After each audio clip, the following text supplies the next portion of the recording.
Hey, Chris Liepe here with 5 everyday sounds that you probably already make that if you just poke them a little bit more, will completely change the way that you sing and do other sounds with your voice. One of the biggest obstacles for singers is constantly overthinking what they should do with their voice. So diving into these sounds in a free and sort of underthinking way initially, and then reacting to how they feel is a really effective way to build an awesome voice. Sound number 1. Woo! Woo! Try it a couple times. Woo! Add a little something to it. It's a shouted woo. Woo! See what happens. Let your voice break a little bit. Woo! Woo! Yeah. The kid's asleep. I don't care. Stick with it. Woo! Ooh. That was a really high one. There was all sorts of cool things happening in his voice, and he's not thinking about it at all. He's just excited and purely expressing. Woo! Let's take some cues from Michael.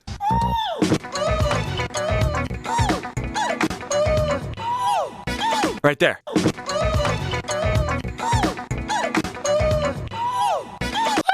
Woo!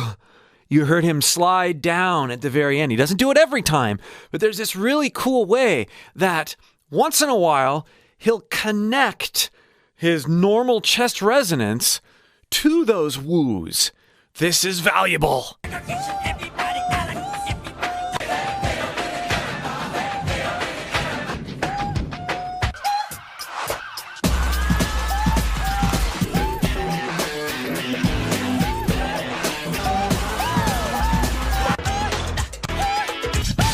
What's so fun about this sound, in addition to the fact that anybody can do it, is that it can be musical, but doesn't have to be, but ends up being musical when a musical context is behind it.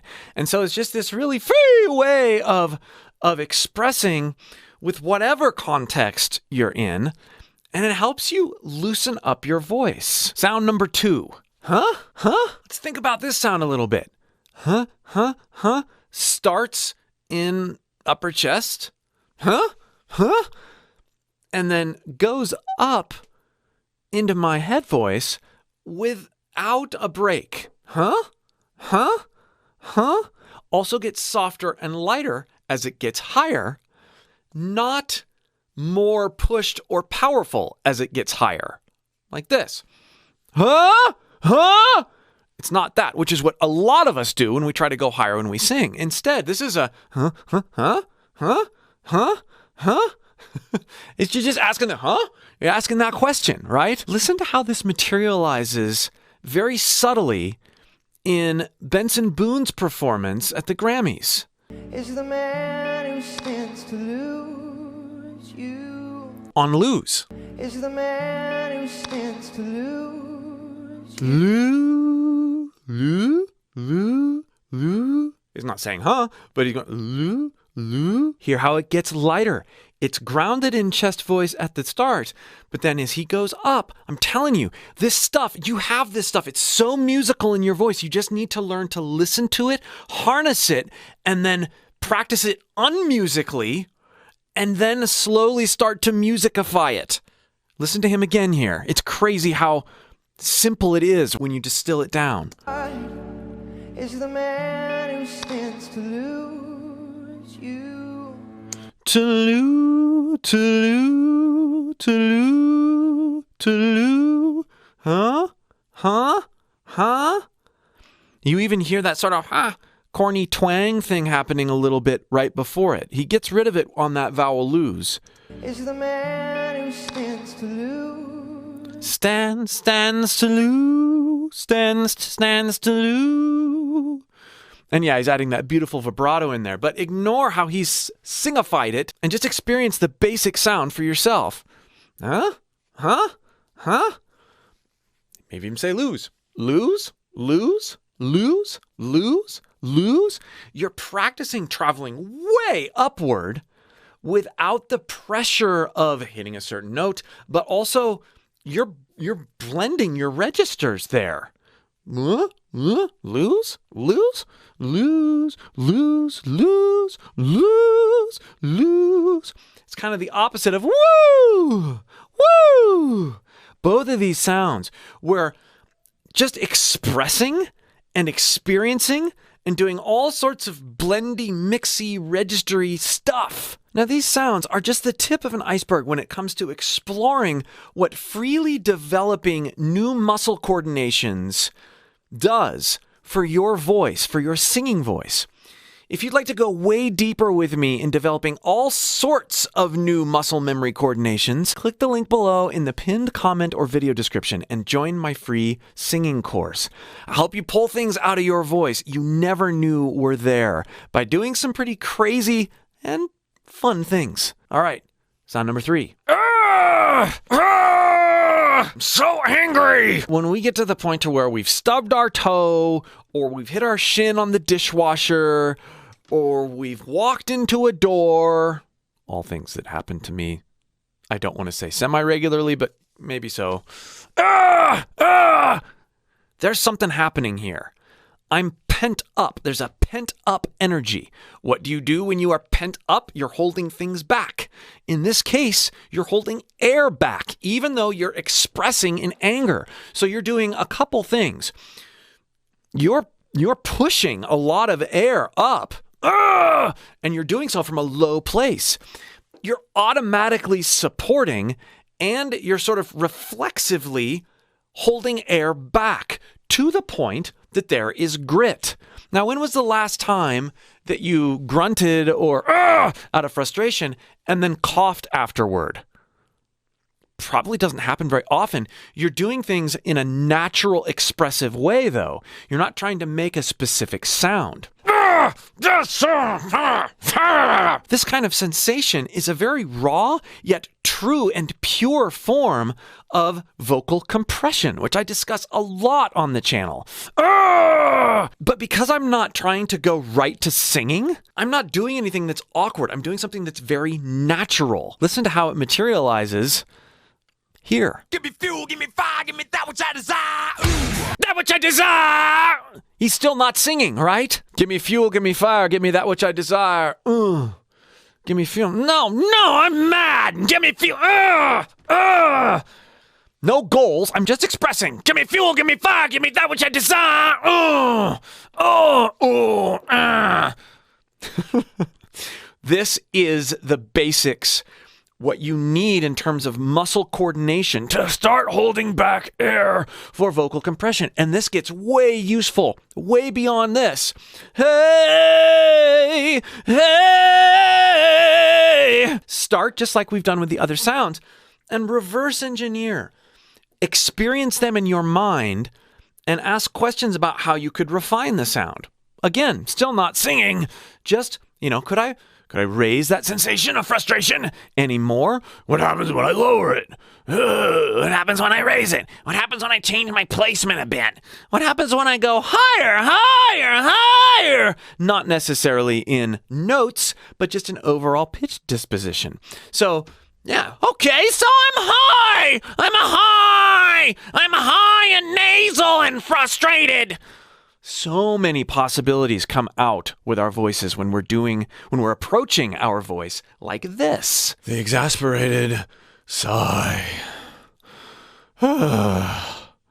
There's so many ways to sigh. There's so many things that sort of happen by accident as we sigh out of pure emotion. There's some really interesting things happening at the bottom there that are not uncomfortable at all. They might dry my voice out a little bit because I'm pushing a lot of air, but as I continue, or I'm not pushing, I'm dumping air in this case.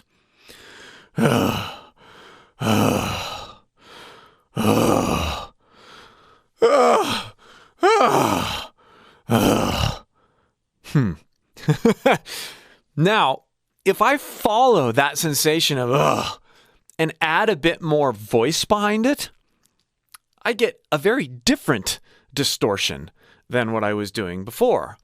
When I was frustrated, and now I'm exasperated. Exasperated. Oh, stop! Please just stop! Or, stop! I said stop! Stop! Sigh into it.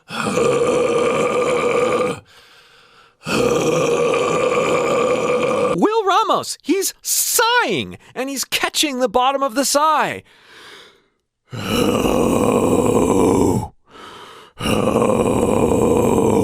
And he doesn't have his vocal cords engaged at all there. We could engage our vocal cords and get even funnier sounds. Oh!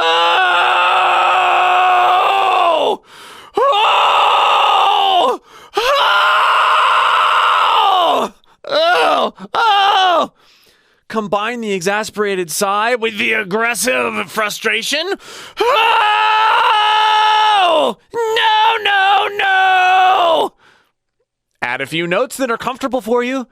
You see where I'm going.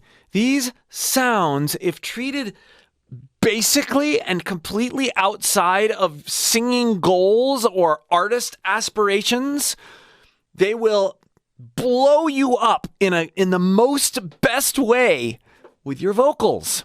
Last one. This one's really simple and with a tiny twist. This sound. Ing.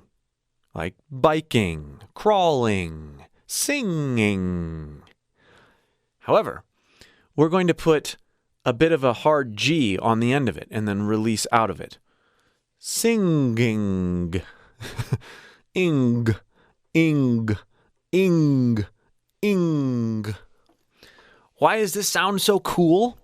Well, it helps us direct our airflow and resonance without us having to think about it. When I say and then I close on the ing, ing, I'm directing air from maybe primarily out my mouth to through my nose. So it becomes hypernasal. Ing, ing.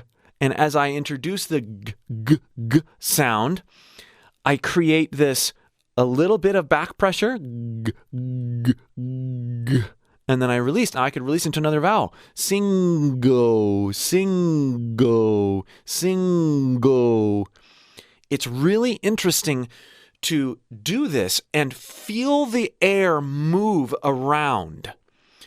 This is the essence of developing dynamic placement in your singing.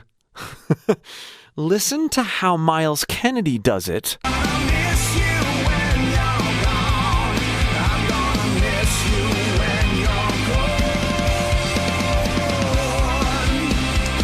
Listen to that phrase, miss you when you're gone, and notice how he sings it with two different types of placements. Gone, gone, gone, gone. There's a bit more ing, and a bit more twang to it. Miss you when you're gone, gone. And then listen to the next time he says gone. I'm gonna miss you when you're gone. He even moves it around there.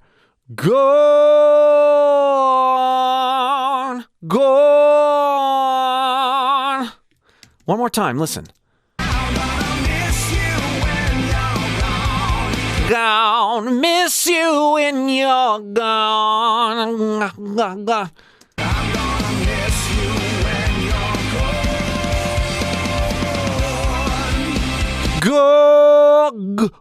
Gone. Of course, I'm exaggerating it. If we engage this ing, ing, ing sensation and really pay attention to where our air is going, and then we do a really simple line, miss you when you're gone, miss you when you're gone, and practice going, okay, I'm going to go through my mouth, I'm going to go through my nose. Even when my mouth is open, I'm going to go through my nose. Even with my tongue and soft palate are letting me be completely open, I'm going to learn to direct my air in two different places. Create so much variety. Great singers are always balancing and moving and directing their resonance and placement in different places. That's what makes them really interesting. I hope you've enjoyed the 5 sounds that will completely change the way you sing.